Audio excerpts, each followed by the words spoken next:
মহামায়া এবং রাজীবলোচন উভয় নদীর ধারে একটা ভাঙা মন্দিরের সাক্ষাৎ করিল। মহামায়া কোনো কথা না বলিয়া তাহার স্বাভাবিক গম্ভীর দৃষ্টি ঈষৎ ভৎসনার ভাবে রাজীবের প্রতি নিক্ষেপ করিল।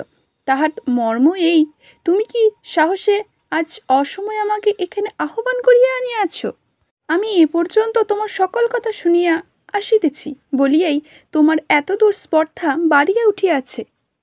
রাজীবাকে মহামায়াকে বরাবরই ঈষৎ ভয় করিয়া চলে, তাহাতে এই দৃষ্টিপাতে তাহাকে ভারী বিচলিত করিয়া দিল। দুটা কথা গুছাইয়া বলিবে মনে করেছিল, সে আশায় তৎক্ষণাৎ জলাঞ্জলি দিতে হইল। অথচ বিলম্বেই মিলনের একটা কোনো কারণ না দেখাইলেই চলে না, তাই দ্রুত বলিয়া ফেলিল, আমি প্রস্তাব করিতেছি, এখান হইতে পালাইয়া গিয়া আমরা দুজনে বিবাহ করি। রাজীবে যে কথাটা বলিবার উদ্দেশ্য ছিল সে কথাটা ঠিক বলা হইল না বটে, কিন্তু যে ভূমিকাটি মনে মনে স্থির করিয়া আসিয়াছিল তার কিছুই হইল না। কথাটা নিতান্ত নিরস নির্কলঙ্কার, এমনকি অদ্ভুত শুনিতে হইল। নিজে বলিয়া নিজে থতমত খাইয়া গেল। আরও দুটো পাঁচটা কথা জুড়ে ওটাকে যে বেশি একটু নরম করিয়া তুলিবে তার সামর্থ্য আর রহিল না। ভাঙা মন্দিরের নদীর ধারে এই মধ্যাহ্নকালে মহামায়াকে ডাকিয়া আনিয়া নির্বোধ লোকটা শুধু কেবল বলিল, চলো আমরা বিবাহ করি গে। মহামায়া কুলীনের ঘরের কুমারী, বয়স 24 বৎসর। যেমন পরিপূর্ণ বয়স তেমনি পরিপূর্ণ সৌন্দর্য, যেন শরৎকালে রৌদ্রের মতো কাঁচা সোনার প্রতিমা, সেই রৌদ্রের মতোই দীপ্ত এবং নীরব, এবং তাহার দৃষ্টি দিবালোকের ন্যায় উন্মুক্ত এবং নির্ভীক। তাহার বাপ নাই, বড় ভাই আছেন, তাহার নাম ভবানীচরণ চট্টোপাধ্যায়। ভাই বোন প্রায় এক প্রকৃতির লোক, মুখে কথা ঠিক নাই, কিন্তু এমনই একটা তেজ আছে যে দিবা দ্বীপ্রহরের মতো নিঃশব্দে দহন করে। লোকে ভবানীচরণকে অকারণে ভয় করিত। রাজীব লোকটি বিদেশী, এখানকার রেশমের কুঠির বড় সাহেব তাহাকে নিজের সঙ্গে লইয়া আসিয়াছে। রাজীবের বাপ এই সাহেবের কর্মচারী ছিলেন। তাহার মৃত্যু হইলে সাহেব তার অল্পবয়স্ক পুত্রের ভরণ পোষণের ভার নিজে লইয়া তাহাকে বাল্যোপস্থায় এই বামন হাটির কুঠিতে লইয়া আসেন। বালকের সঙ্গে কেবল তাহার স্নেহলিসা পিসি ছিলেন। ইহারা ভবানীচরণের প্রতিবেশী রূপে বাস করিতেন। মহামায়া রাজীবের বাল্যসঙ্গিনী ছিল এবং রাজীবের পিসির সহিত মহামায়ার সুদৃঢ় স্নেহবন্ধন ছিল। রাজীবের বয়স ক্রমে ক্রমে 16, 17, 18 এমনকি 19 হইয়া উঠিল। তথাপি পিসির বিস্তর অনুরোধে সত্ত্বেও সে বিবাহ করিতে চায় না। সাহেবের বাঙালি ছেলের এরূপ অসামান্য সুবুদ্ধির পরিচয় পাইয়া ভারী খুশি হইলেন। মনে করিলেন ছেলেটি তাহাকেই আপন জীবনের আদর্শস্থল করিয়াছে। সাহেব অবিবাহিত ছিলেন, ইতিমধ্যে পিসিরও মৃত্যু হইল।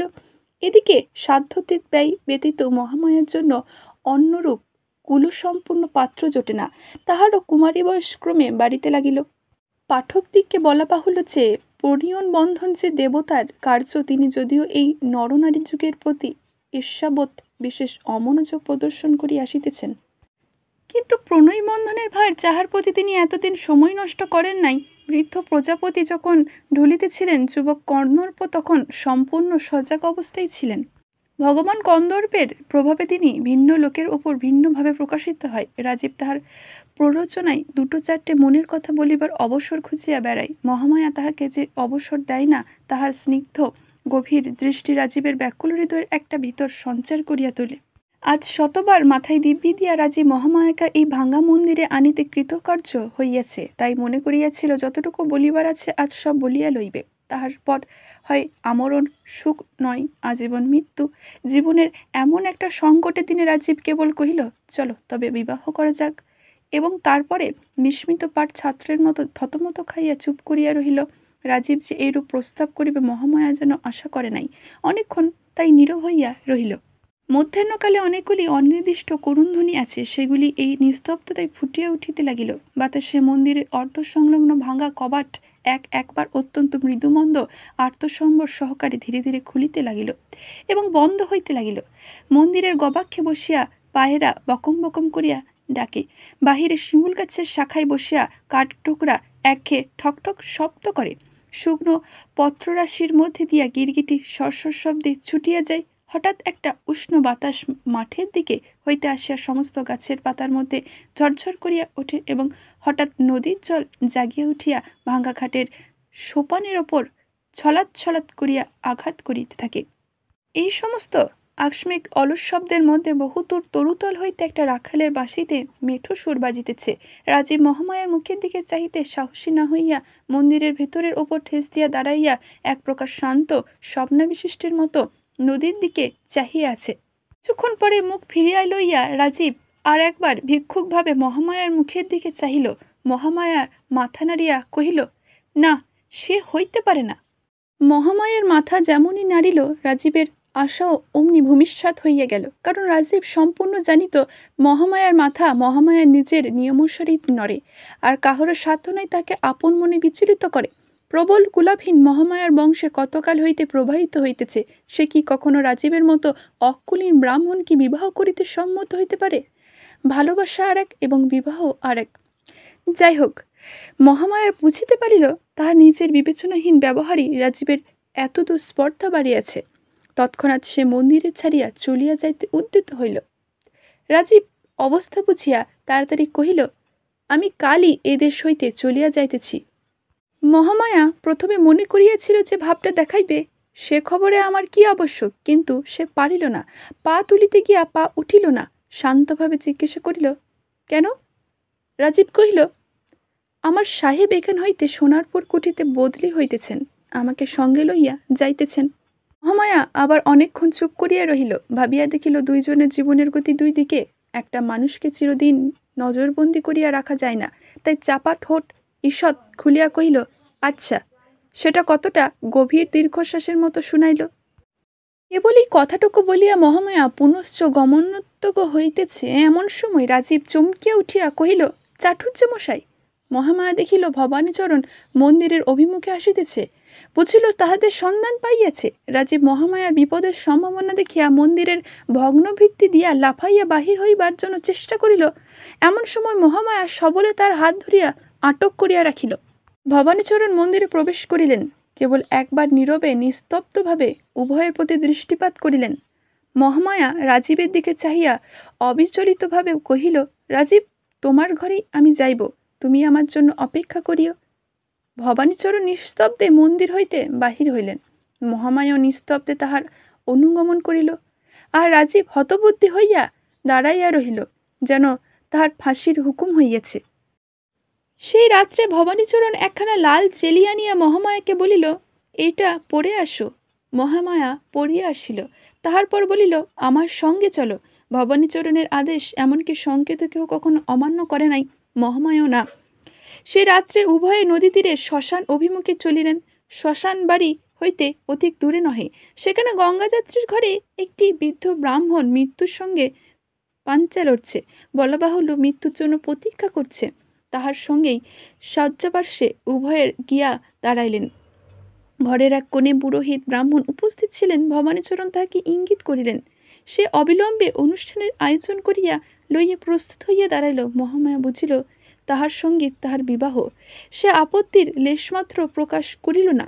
দুইটি অদূরবর্তী চিতার আলোকে অন্ধকারে প্রায় গৃহে মৃত্যুযন্ত্রণার আর্তনাদের সহিত অস্পষ্ট মন্ত্র উচ্চারণ মিশ্রিত করিয়া মহামায়ার বিবাহ হইয়া গেল। যেদিন বিবাহ, তাহার পরদিনই মহামায়া বিধবা হইল। এই দুর্ঘটনা বিবাহ অতিমাত্র শোক অনুভব করিল না, এবং রাজীব ও মহামায়ার বিবাহ সংবাদে যেরূপ বজ্রহত হইয়াছিল, বৈধ সংবাদেও সেরূপ হইল না। এমনকি কিঞ্চিৎ প্রফুল্ল বোধ করিতে লাগিল, কিন্তু সে ভাব অধিকক্ষণ স্থায়ী হইল না। দ্বিতীয় আর একটা বজ্রাঘাতে রাজীবকে একেবারে ভূপাতীত করিয়া ফেলিল। যে সংবাদ পাইল, শ্মশানে আজ ভারী ধুম, মহামায়া সহমৃতা হইতেছে। প্রথমে সে ভাবিল সাহেবকে সংবাদ দিয়া তাহার সাহায্যে এই নিদারুণ ব্যাপার বলপূর্বক রহিত করিবে। তাহার পরে মনে পড়িল সাহেব আজই বদলি হইয়া সোনাপুরে রওনা হইয়াছে, রাজীবকেও সঙ্গে লইয়া যাইতেছে। কিন্তু রাজীব 1 মাসের ছুটি লইয়া থাকিয়া গেছে। মহামায়া তাহাকে বলিয়াছে, তুমি আমার জন্য অপেক্ষা করিও। সে কথা সে কিছুতেই লঙ্ঘন করিতে পারে না। আপত্তিত 1 মাসের ছুটি লইয়াছে, আবশ্যক হইলে 2 মাস, ক্রমে 3 মাস, এবং অবশেষে সাহেবের কর্ম ছাড়িয়া দিয়া দ্বারে দ্বারে ভিক্ষা করিয়া যাইবে, তবু চিরজীবন অপেক্ষা করিতে ছাড়িবে না। রাজীব যখন পাগলের মতো ছুটিয়া হয়, আত্মহত্যা নয় একটা কিছু করিবার উদ্যোগ করিতেছে, এমন সময় সন্ধ্যাকালে মুষলধারের বৃষ্টির সহিত একটা প্রলয় ঝড় উপস্থিত হইল। এমনই ঝড় যে রাজীবের মনে হইল বাড়ি মাথার ওপর ভাঙিয়া পড়িবে। যখন দেখিল বাহ্য প্রকৃতিতে তাহার অন্তরের অম্ররূপ একটা মহাবিপ্লব উপস্থিত হইয়াছে, তখন সে যেন কতটা শান্ত হইল। তাহার মনে হইল সমস্ত প্রকৃতি তাহার হইয়া একটা কোনরূপ প্রতিবিধান করিতে আরম্ভ করিয়া দিয়াছে। সে নিজে যতটা শক্তি প্রয়োগ করিতে ইচ্ছা করিত মাত্র, কিন্তু পারিত না। প্রকৃতির আকাশ পাতাল জুড়িয়া ততটা প্রতি শক্তি প্রয়োগ করিয়া কাজ করিতেছে। এমন সময় বাহির হইতে সকলে কে দ্বার ঠেলিল। রাজীব তাড়াতাড়ি খুলিয়া দিল। ঘরের মধ্যে আদ্রবস্তে একটি স্ত্রীলোক প্রবেশ করিল।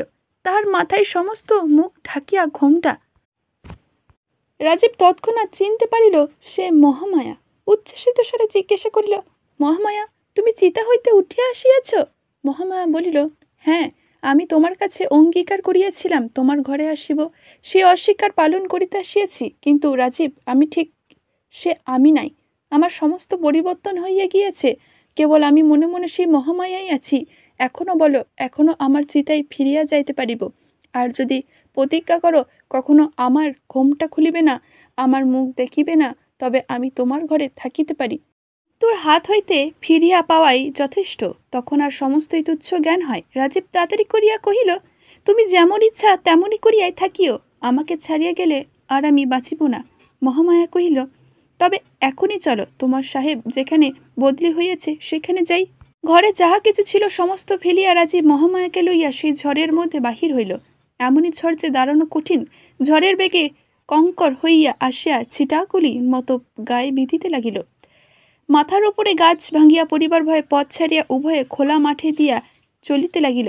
বায়ুর বেগে পশ্চাৎ হইতে আঘাত করিল, যেন ঝড়ে লোকালয় হইতেছে কিছুটা দূরে মানুষের ছিন্ন করিয়া প্রলয়ের দিকে উড়াইয়া লইয়া চলিয়াছে। গল্পটা পাঠক অথবা শ্রোতারা নিতান্তই অমূলক তথা অলৌকিক মনে করিবেন না। যখন সহমরণ প্রথা প্রচলিত ছিল, তখন এমন ঘটনা কদাচিৎ মাঝে মাঝে ঘটিতে শোনা গিয়াছে। মহামায়ার হাত পা বাঁধিয়া তাহাকে চিতায় সমর্পণ করিয়া যথাসময়ে অগ্নি প্রয়োগ করা হইয়াছিল। অগ্নিও ধু ধু করিয়া ধরিয়া উঠিয়াছে। এমন সময় প্রচণ্ড ঝড় ও মুষলধারে বৃষ্টি আরম্ভ হইল। যাহারা দাহ করিতে আসিয়াছিল তাহারা তাড়াতাড়ি গঙ্গাযাত্রীর ঘরে আশ্রয় লইয়া দ্বার রুদ্ধ করিয়া দিল। বৃষ্টিতে চিতানল নিবিতে বিলম্ব হইল না। ইতিমধ্যে মহামায়ার হাতের বন্ধন ভস্ম হইয়া তাহার হাত দুটি মুক্ত হইয়াছে। অসহ্য দাহ যন্ত্রণায় একটিমাত্র কথা না কহিয়া মহামায়া উঠিয়া বসিয়া পায়ের বন্ধন খুলিল। তাহার পর স্থানে স্থানে দগ্ধ বস্ত্রখণ্ডর গাত্রে জড়াইয়া উলঙ্গ প্রায় মহামায়া চিতা হইতে উঠিয়া প্রথমে আপনার ঘরে ফিরিয়া আসিল। গৃহে কেহই ছিল না, সকলে শ্মশানে। প্রদীপ জ্বালিয়া একখানি কাপড় পরিয়া মহামায়া একবার দর্পণে মুখ দেখিল।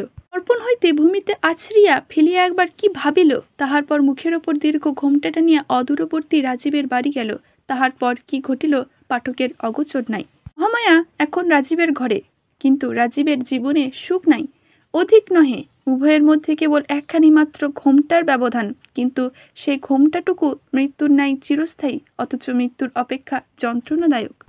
নৈরাশ্য মৃত্যুর বিচ্ছেদ বেদনাকে কালক্রমে আসার করিয়া ফেলে, কিন্তু এই ঘোমটার বিচ্ছেদটুকুর মধ্যে একটি জীবন্ত আশা প্রতিদিন প্রতি মুহূর্ত পীড়িত হইয়াছে। একে মহামায়ার চিরকালই একটা নিস্তব্ধ নীরব ভাব আছে, তাহাতে এই ঘোমটার ভিতরকার নিস্তব্ধতা দ্বিগুণ দুঃসহ বোধ হয়।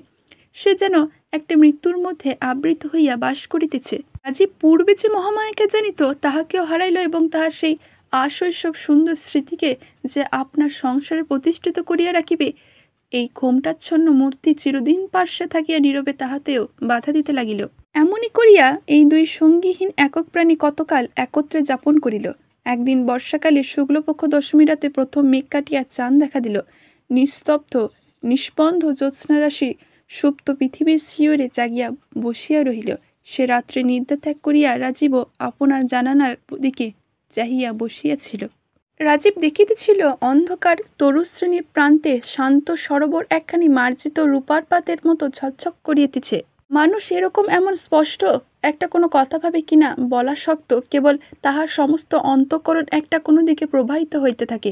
রাজীব কি ভাবিল জানি না, কিন্তু তাহার মনে হইল আজ যেন সমস্ত পূর্ব নিয়ম ভাঙিয়া গিয়াছে। আজ বর্ষা রাত্রি, তাহার মেঘাবরণ খুলিয়া ফেলিয়াছে এবং আজকার এই নিশীথিনীকে সেকালের সেই মহামায়ার মতো নিস্তব্ধ সুন্দর এবং সুগভীর দেখাইতেছে।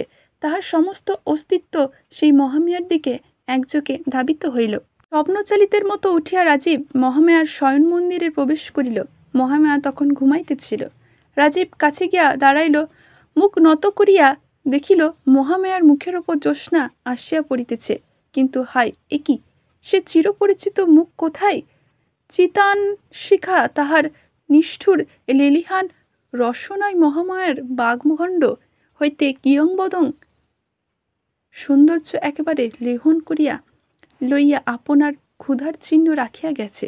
বোধ করি রাজীব চমকিয়া উঠিয়াছিল। বোধ করি একটা অব্যক্ত ধ্বনিও তাহার মুখ দিয়া বাহির হইয়া থাকিবে। মহামায়া চমকিয়া জাগিয়া উঠিল, দেখিল সম্মুখে রাজীব। তৎক্ষণাৎ ঘোমটা টানিয়া শয্যা ছাড়িয়া একেবারে উঠিয়া দাঁড়াইল। রাজীব বুঝিল এইবার ব্রজ উত্ত্যক্ত হইয়াছে। ভূমিতে পড়িল, পায়ে ধরিয়া কহিল, আমাকে ক্ষমা করো। মহামায়া একটি উত্তর মাত্র না করিয়া মুহূর্তের জন্য পশ্চাৎ না ফিরিয়া ঘর হইতে বাহির হইয়া গেল। রাজীবের ঘরে আর সে প্রবেশ করিল না। কোথাও তাহার আর সন্ধান পাওয়া গেল না। সেই ক্ষমাহীন চিরবিদায়ের নীরব ক্রোধান্বন রাজীবের সমস্ত ইহজীবনে একটি সুদীর্ণ দগ্ধচিহ্ন রাখিয়া দিয়া গেল।